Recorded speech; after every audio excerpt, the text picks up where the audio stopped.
Hi there, this is Deirdre from FLIT Financial Literacy.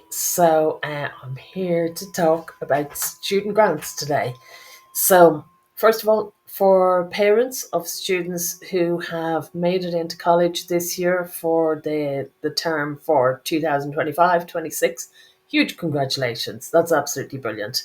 Now, student grants, this is slightly tongue in cheek, obviously. They're eating you out of house and home, therefore, it's a good idea to send them to college.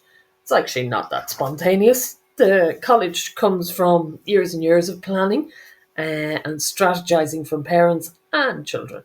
So, student grants available for household incomes now of up to 115,000. Very important to know that because it's support that's available, it's paid directly to the student. So it gives them autonomy, gives them that sense of they're controlling something about their own income.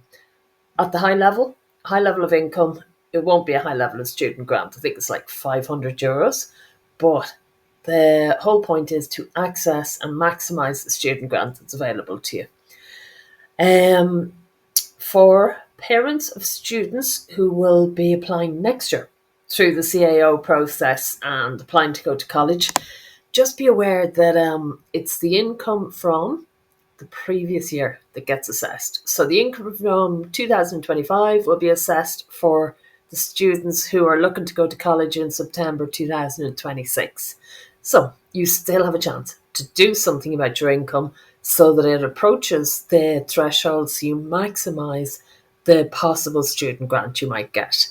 One way of doing this is because the student grant is assessed on your taxable income, reduce your taxable income. It could be by refusing bonus overtimes, that sort of stuff, or it could be by putting that sort of money into your pension.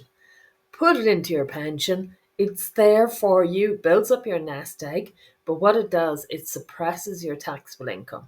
Yes, you get more, you get less in your pay packet today, but it's worth doing because you actually get government supports then next year.